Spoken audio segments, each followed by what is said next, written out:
Ya. Banyak orang sakit hati, banyak orang kecewa, banyak orang dendam karena dikecewakan oleh orang yang terdekat. Secara psikologi, Yesus mengalami penolakan dari orang-orang terdekatnya. Dan ini sakitnya bukan main. Sakit. Coba kalau ibu-ibu ketika pergi ke kondangan, lalu ditanyai, ya, bapak-bapaknya ditanyai, itu istrimu dah. Duduk pembantuku. Saya tanya ibu-ibu, pulang ribut enggak? Oh, berantem. Yes, urusan ya di rumah nanti urusan. Perang Brontoyudo.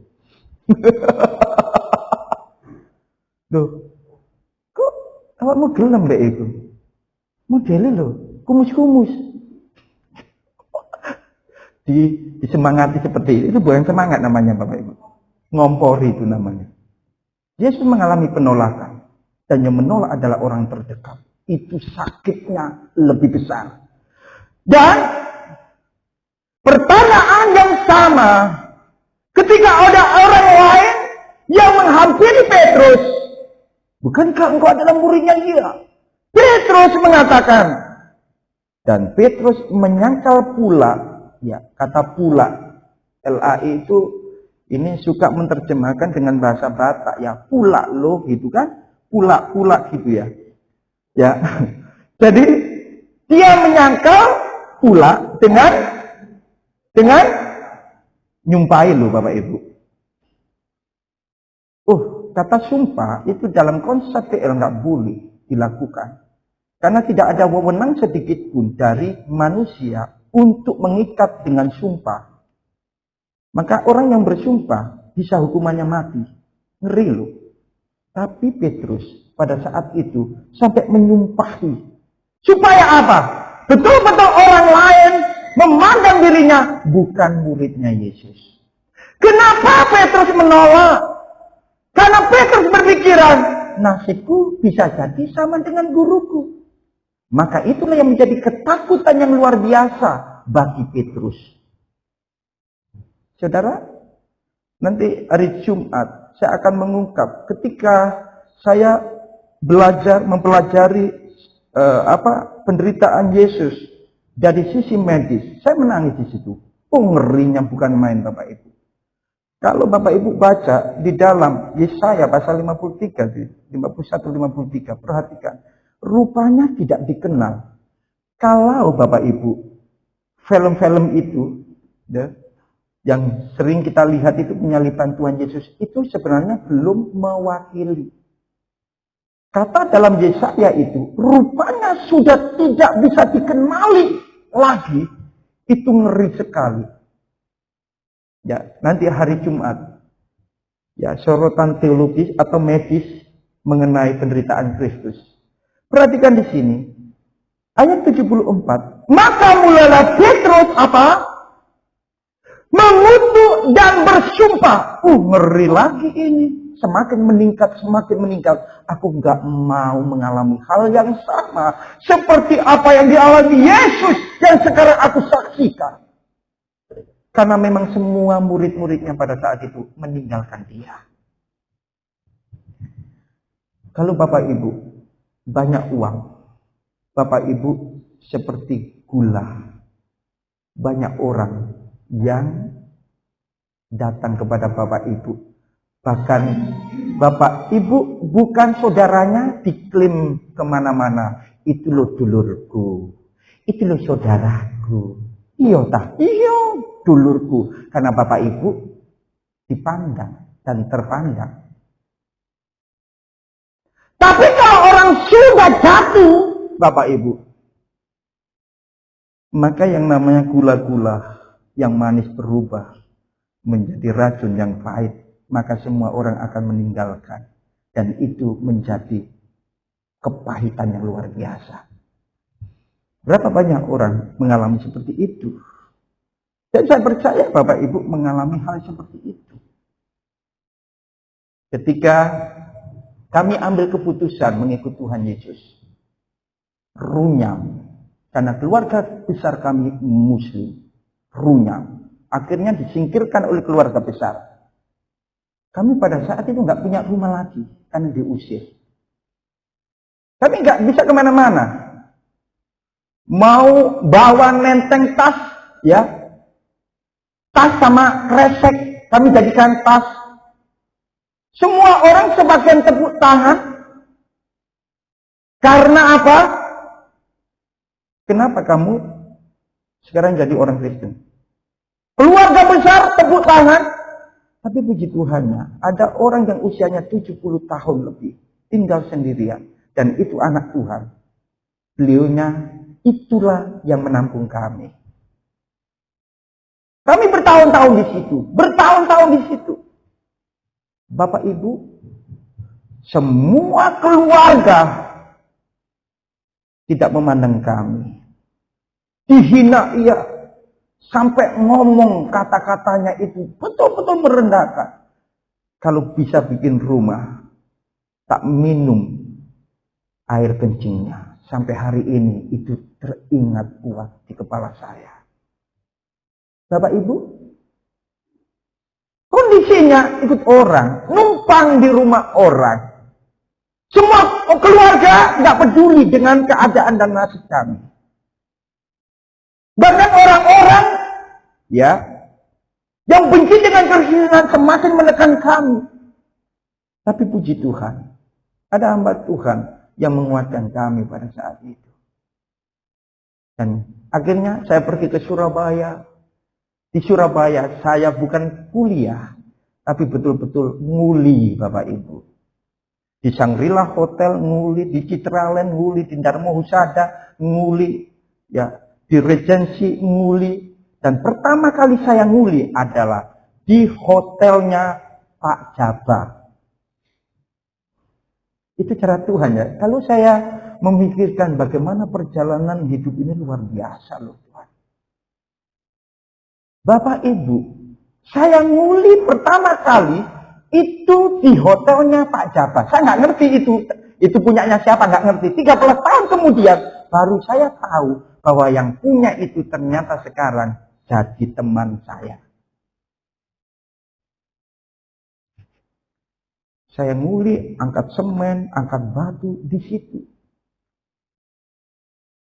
Setidaknya bisa menampung hidup saya di situ. Jadi di Pakis itu, Bapak Ibu, Pakis Arjo di situ, saya tinggal. Ya, di hotel.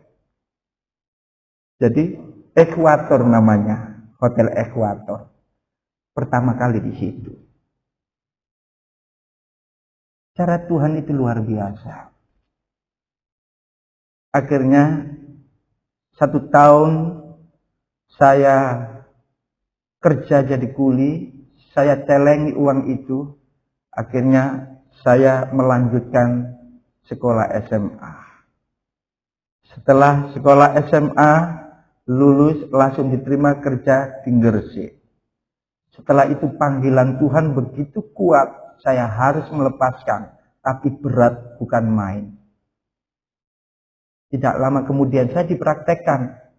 Kuliah di Pacet, dipraktekkan di Ngageldadi. Ketika I3 buka, di situ saya kuliah lagi. Dan Bapak Ibu, 13 tahun kemudian baru saya tahu siapa yang membiayai saya. Ternyata 13 tahun yang lalu saya jadi kuli di tempatnya Pak Jabah. Dan sekarang Pak Jabah menjadi rekan kerja saya. Beliaunya ada di yayasan, saya ada di pendidikan. Jalan Tuhan tidak ada yang tahu. Tuhan berkati, Tuhan berkati, Tuhan berkati, Tuhan berkati. Tuhan ajar kepada saya.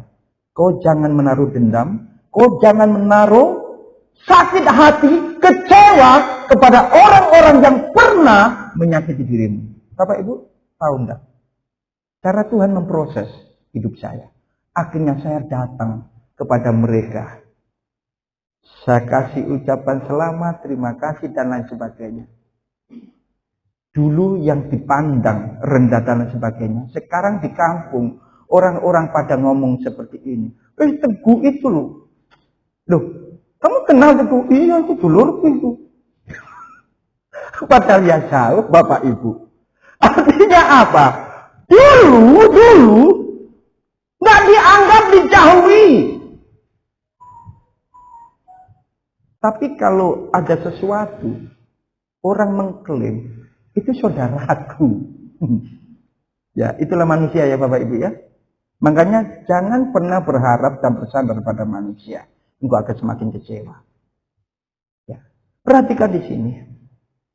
Petrus pada saat itu, ketika Tuhan berkata, imanmu akan tergoncang hari ini, Petrus menjawab, kalau aku nggak mungkin.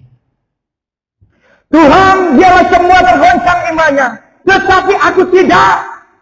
Kendati pun aku harus mati bersama dengan engkau, aku sekali-kali tidak meninggalkan engkau. Karena keadaannya baik-baik saja. Tetapi ketika Tuhan izinkan proses terjadi dalam hidup kita, ada perubahan kondisi yang kita alami. Disitulah terlihat siapa sebenarnya diri kita. Bapak Ibu yang dikasih Tuhan. Semua murid, bukan hanya Petrus. Semua murid tinggalkan Tuhan. Tidak setia mereka. Tidak setia. Kita lihat bahwa ciri orang yang tidak mempunyai komitmen, satu, mengikuti arus. Oh, kalau orangnya masanya banyak, terus ikut yang banyak dong. Secara psikologi, kecenderungan manusia seperti itu. Melihat yang banyak. Betul ya? Melihat yang banyak. Nah, orang seperti ini bagaikan ikan mati. Ikan mati bisa melawan arus enggak? Enggak bisa. Ikut arus. Ya kan? Betul ya? Iya. Banyak orang Kristen modelnya kayak gitu. Jadi ikan mati, bukan ikan hidup. Kalau ikan hidup, arus pun diterabas. Jadilah ikan hidup, bukan ikan yang mati. Oh, punya gereja. Spot wae di YouTube. Saudara, kalau orang tidak punya prinsip dalam hidup, mudah terpengaruhi hatinya. Dulu yang kuliah di sekolah Alkitab Teologi, angkatan saya 37. 37 jumlahnya. Yang lulus 4 ekor. Sing lain ndi? Enggak setia. Dan tahun ini saya ngajar teman saya sendiri yang dulu angkatan saya. Tahun 2004. Jadi murid harus taat loh ya. Saya tahu dulunya. Oh iya Pak, kalau panggil saya Pak. Dulu satu angkatan, tapi sembarangan kuliah akhirnya mopol. Saya lulus, dan juga 4 orang, kan gitu. Sekarang saya jadi dosen, ya jadi murid saya.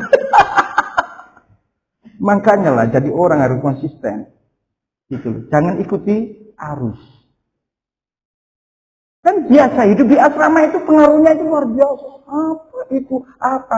Kalau saya orangnya kalau sudah melihat depan, ya sudah depan. Saya tidak pusing orang ngomong apa tentang saya. Karena hidup saya tidak tergantung apa kata orang, tapi firman Tuhan. Orang kalau tidak punya prinsip, cirinya itu. Orang yang tidak komitmen, cirinya tidak punya prinsip dalam hidup. Sudah ikut-ikutan. Yang berikutnya, orang yang cirinya tidak punya komitmen, tidak konsisten. Betul. Perhatikan, kita belajar dari Petrus tadi dan murid-muridnya. Sekalipun mereka meninggalkan engkau, aku tidak akan mungkin. Bapak Ibu yang dikasihi Tuhan, saya sering menyampaikan kepada Bapak Ibu, menyanyi bukan sekedar menyanyi. Banyak orang Kristen asal bunyi mulutnya. Saya selalu mengatakan kepada istri saya, gumuli setiap lagu yang engkau nyanyikan bersama jemaat. Tidak boleh sembarangan. Orang kan seneng ya lagu. Misalnya. Pujilah aku Tuhan. Oh, Tuhan siapa sih? Cobalah aku Tuhan. Sampai gemeteran gitu kan. Dicatat. Ya, tunggu. Jangan hati kurang hatimu. Tidak mikir. Daud berani nyanyikan pujian itu karena dia punya pengalaman bersama Tuhan. Maka saudara punyailah lagu, perjalanan hidup saudara catat dan tuangkan dalam lagu dalam hidup saudara. Makanya kenapa banyak WL, singer, jatuh, gak komitmen sama Tuhan karena asal bunyi. Oh, melayani Tuhan tidak sembarangan Bapak Ibu. Saya seperti ini pun bergumul khotbah menyampaikan seperti ini. Kami harus berlutut di hadapan Tuhan. Karena sebelum jemaat melakukan, saya terlebih dahulu harus melakukan. Berat Bapak Ibu. Ya, gak mudah. Ya. Ku mau cinta Yesus selamanya. Ya kan? Ku mau cinta Yesus selamanya. Apa Bu? Kok nggak nang gereja saiki? Apa? Oh, orang-orang yang modeli kayak gitu. Nyanyimu ya apa dulu? Ku mau cinta Yesus selamanya. Red.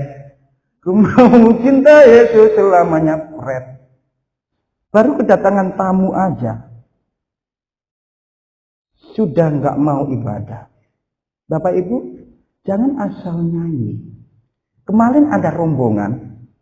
Keluarga kami dari Mojokerto, 1.000. Banyak itu. Om, pagi-pagi. WA saya. Om, saya mau ke rumah Om.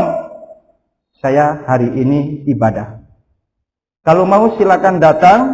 Pintu gerbang gak tak kunci. Pintu ruang tamu tak taruh di sepatu coklat. Ambil sendiri. Terus, kapan pulang Om? Nanti jam 2 ada rapat. Bapak Ibu, konsisten. Dan saya dari dulu seperti itu. Tidak peduli itu siapa yang bertamu. Yang bertamu itu hamba Tuhan senior loh. Sudah usianya 70 lebih, hampir 80. Tidak. Saya harus tahu mana prioritas dan mana yang bukan. Kalau sudah menghadap Tuhan, saya harus hormat. Bapak Ibu, ini perlu latihan. Saya bukan orang yang lebih baik daripada Bapak Ibu. Enggak. Tapi ini butuh latihan. Karena dengan tamu aja kita bisa kalah. Nah, Alkitab katakan, suatu saat nanti, banyak orang yang mengatasnamakan agama, mengatasnamakan Tuhan untuk menganiaya kamu. Loh, kita belum dianiaya ini, Bapak Ibu. Belum dianiaya. Ya. Jadi komitmen penting mengikut Tuhan. Ada seorang anak mudi perempuan.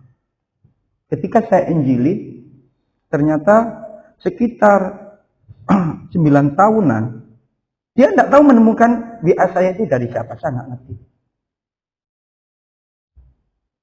Pada saat 9 tahun lalu yang lebih, itu, dia tidak dikuliakan oleh bapaknya karena ketahuan. Habis saya injili, lalu dia ambil komitmen untuk ikut Yesus. Dia kuliah di Kediri di perawatan.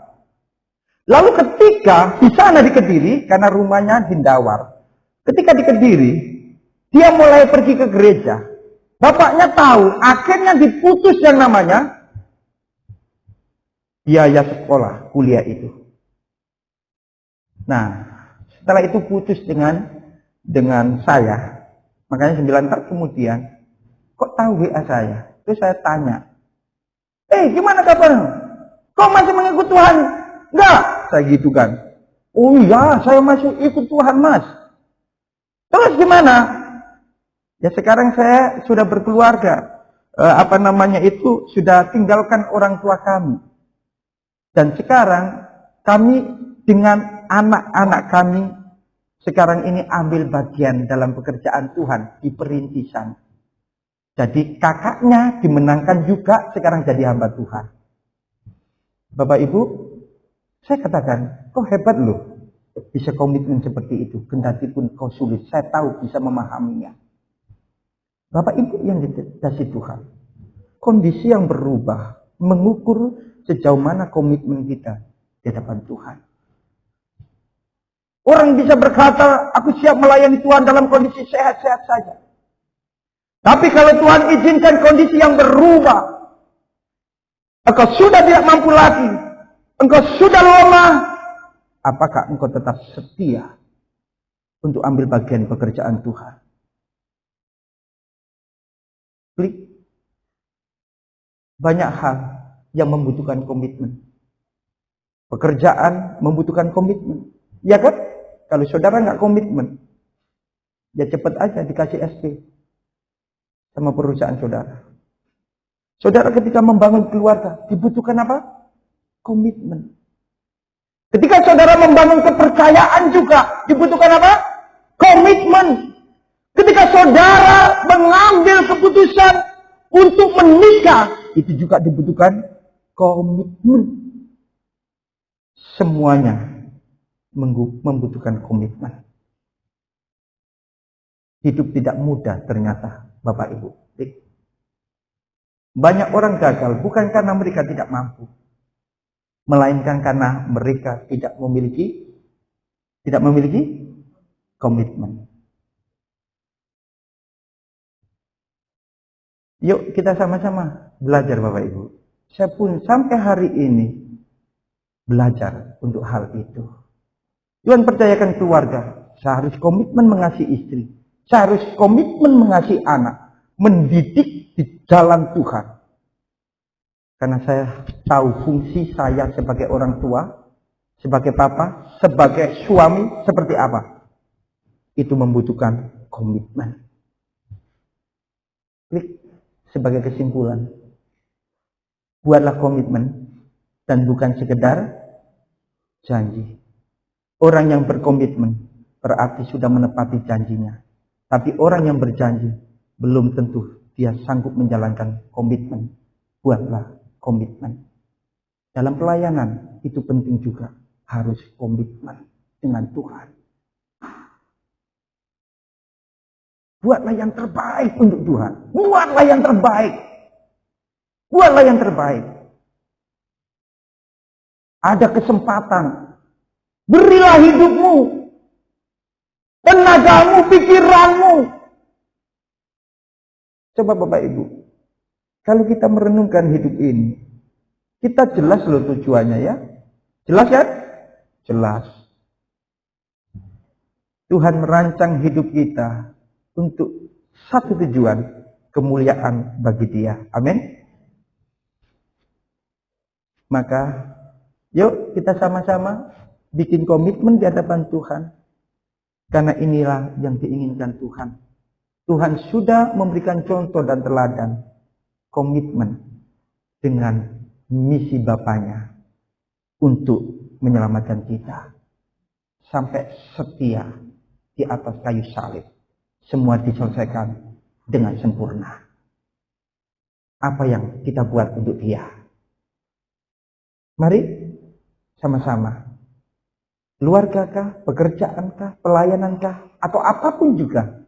Yuk kita ambil komitmen di hadapan Tuhan. Kita berikan hidup ini yang lebih baik untuk Tuhan.